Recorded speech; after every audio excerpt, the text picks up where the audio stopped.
Assalamualaikum warahmatullahi wabarakatuh. Perkenalkan, nama saya Wingga Wulandari. Saya dari Fakultas Keguruan dan Ilmu Pendidikan Universitas Riau. Di kesempatan video kali ini saya akan menjawab dari beberapa pertanyaan sebagai memenuhi tugas UAS mata kuliah Sejarah Indonesia Masa Islam dengan dosen pengampu Bapak Nurdiansyah MPD. Pertanyaan yang pertama yaitu, terangkan secara singkat dan jelas tentang peradaban Islam Nusantara yang juga menampilkan ciri-ciri dan karakter yang khas relatif berbeda dengan peradaban Islam di berbagai wilayah peradaban Islam lainnya, selain dari Nusantara. Jadi jawaban untuk nomor 1 ini yaitu di dalam Islam Nusantara, budaya itu merupakan bagian dari sebuah agama, di mana melalui budaya, ajaran agama Islam itu lebih mudah dimasukkan ke dalam masyarakat Indonesia. Dalam artian lain, agama Islam itu dapat mudah diterima oleh masyarakat Indonesia sehingga agama Islam bisa merakyat bagi masyarakat Indonesia. Kemudian ekspresi Islam Nusantara itu dihadirkan terkait dengan kenyataan bahwa berkat dinamika tersebut budaya Nusantara mengembangkan ciri-ciri khas, yakni unsur-unsur yang menekankan pada kedamaian, harmoni, dan silaturahim atau kerukunan dan walas asih, yang sebenarnya hanya merupakan manifestasi dari inti ajaran Islam itu sendiri. Nah, jadi Islam di Nusantara itu dihayati oleh mayoritas Muslim di negeri ini berdasarkan pada wasatiyah atau modernisasi, selanjutnya itu tawazun atau keseimbangan, dan tasamuh atau toleransi yang kuat, sehingga agama Islam yang ada di Nusantara melekat sampai sekarang.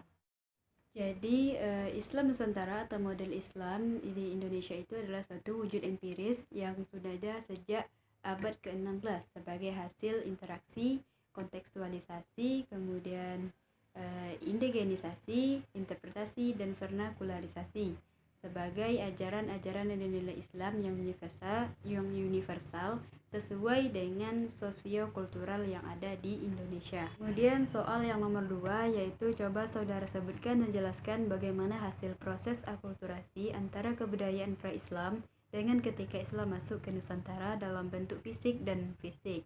Nah, jadi jawabannya yaitu dari hasil proses akulturasi antara kebudayaan masa pra-Islam dengan masa Islam masuk berbentuk fisik ataupun non-fisik. Berbentuk fisik yaitu bisa seperti seni bangunan, seni ukir, pahat, dan karya sastra, serta pola hidup dan kebudayaan fisik. Bentuk lain dari akulturasi kebudayaan per-Islam dan kebudayaan Islam adalah upacara kelahiran, kemudian perkawinan, kematian, juga kenduri pada masyarakat Jawa. Kemudian contohnya itu kenduri itu adalah misal selamatan atau 10 Muharram atau memperingati Hasan Hussein putra Ali bin Abi Thalib. Kemudian Maulid Nabi untuk memperingati kelahiran Nabi Muhammad. Dan ruahan atau nyadran sebagai menghormati para leluhur atau sanak keluarga yang sudah meninggal. Kemudian selanjutnya, kebudayaan Islam itu tidak menggantikan atau memusnahkan kebudayaan yang sudah ada di Indonesia, karena kebudayaan berkembang di Nusantara itu sudah begitu kuat di lingkungan masyarakat sehingga terjadi akulturasi antara kebudayaan Islam dengan kebudayaan yang sudah ada. Di kebudayaan masa pra-Islam itu berbentuk fisik itu seperti wayang pada zaman pra-Islam sangat dominan dengan individu Buddha, tetapi setelah ada Islam, Sunan Kalijogo itu mengubah cerita pewayangan menjadi identik dengan Islam yang berjudul Jamus Kalimosodo. Kemudian berbentuk non-fisik. Tembang-tembang pada zaman Islam masuk ke Nusantara banyak diciptakan oleh Wali Songo seperti Tambang Pocong, Gombuh, dan lain-lain sebagainya. Nah, kemudian dari hasil proses akulturasi antara kebudayaan pra-Islam dengan ketika Islam masuk, itu tidak ada terbentuk fisik keberadaan seperti seni bangunan, seni ukir, kemudian seni pahat dan karya sastra, tetapi juga menyangkut pola hidup dan kebudayaan fisik lainnya. Juga dari proses akulturasi ini dapat disimpulkan bahwa dari proses akulturasi yang masuk di Indonesia ini, dari kebudayaan yang sudah ada tidak mengubah atau memusnahkan kebudayaan yang sudah ada, karena kebudayaan tersebut sudah sangat kuat dan melekat dalam diri masyarakat Indonesia. Dengan masuknya kebudayaan pra-Islam ini tidak mengubah atau memusnahkan kebudayaan yang sudah ada. Pertanyaan yang nomor 3 yaitu coba saudara jelaskan dan uraikan bagaimana peran ulama dalam kerajaan Islam di Nusantara. Jadi dalam proses penyebaran agama Islam, peran ulama itu sangat penting dalam penyebarannya karena ulama itu adalah seseorang yang sudah sangat mendalami ilmu-ilmu agama sehingga ia sanggup untuk menyebarkan agama Islam tersebut di seluruh wilayah Nusantara. Salah satunya yaitu di wilayah Jawa yang dikenal dengan sebutan sebagai Wali Songo atau Wali Sembilan. Nah, jadi Wali Songo ini sebagai penasihat raja, kemudian juga pendukung raja Islam yang berkuasa, kemudian bahkan ada yang menjadi raja seperti Sunan Gunung Jati. Nah, selain dari penasihat raja, jadi peran para ulama ini juga sebagai penerjemah Islam ke dalam sistem budaya Indonesia. Kemudian juga berkontribusi dalam memberikan legitimasi pada budaya politik Melayu yang berorientasi kerajaan, sehingga penyebaran agama Islam itu dapat menyebar secara luas dan cepat ke dalam masyarakat kerajaan yang ada di Indonesia. Selanjutnya yaitu pertanyaan nomor 4, jelaskan apa penyebab timbulnya perang saudara pada Kesultanan Aceh. Perang saudara di Aceh ini terjadi disebabkan oleh beberapa faktor, yaitu kemunduran Aceh itu kan diantaranya terjadi akibat berkuasanya Belanda di daerah wilayah Sumatera dan Selat Melaka, ditandai dengan jatuhnya wilayah Minangkabau, Siak, Tiku, Tapanuli, Mandailing, dan Deli. Kemudian Barus pada tahun 1840. Serta Bengkulu ke dalam pangkuan penjajahan Belanda. Kemudian faktor lainnya yaitu adanya perebut kekuasaan antara pewaris tahta kesultanan. Perang saudara dalam hal perebutan kekuasaan turut berperan besar dalam melemahkan Kesultanan Aceh.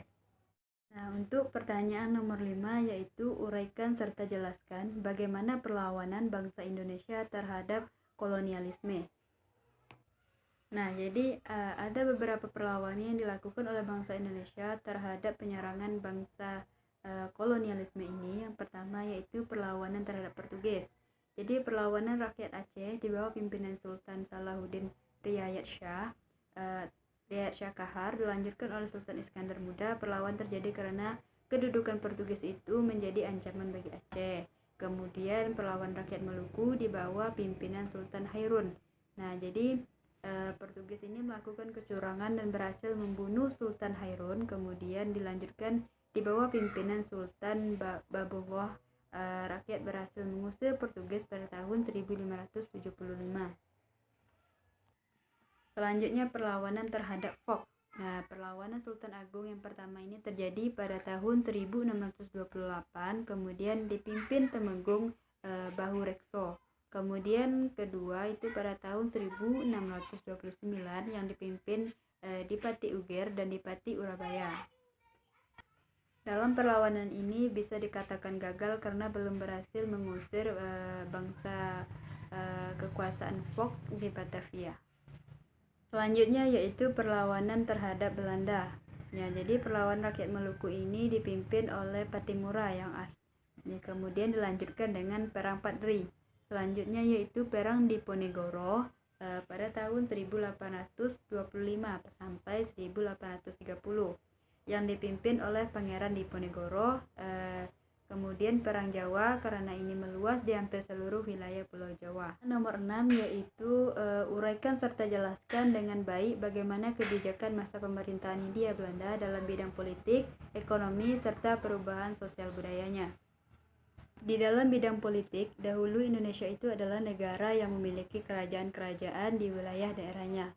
Tetapi sejak kedatangan Belanda di Indonesia dengan sistem politik adu dombanya yang dikenal dengan sebagai divide et impera atau politik adu domba ini yang menghasilkan bahwa penguasa daerah atau kerajaan harus patuh kepada Belanda.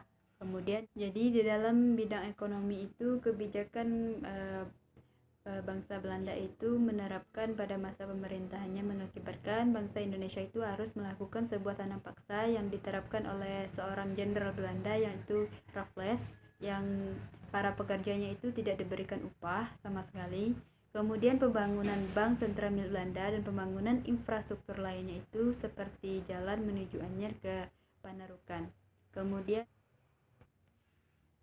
kebijakan di bidang sosial budaya, yaitu pengaruh kehidupan Belanda itu sangat menganut agama Kristen dan Katolik yang mempengaruhi budaya Indonesia yang berlatar belakang sebagai agama Hindu dan Buddha, sehingga membuat masyarakat itu mendirikan gerakan-gerakan Kristen dan Katolik. Untuk pertanyaan selanjutnya, yaitu masa pergerakan nasional merupakan periode penting dalam perjuangan kemerdekaan. Kenapa demikian? Uraikan pandangan Anda tentang hal tersebut. Bagi saya, yaitu pergerakan nasional ini merupakan suatu kebanggaan besar.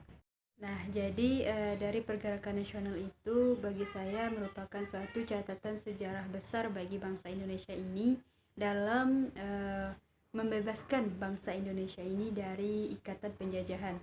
Nah, demikianlah yang bisa dapat saya sampaikan. Lebih dan kurang saya mohon maaf. Assalamualaikum warahmatullahi wabarakatuh.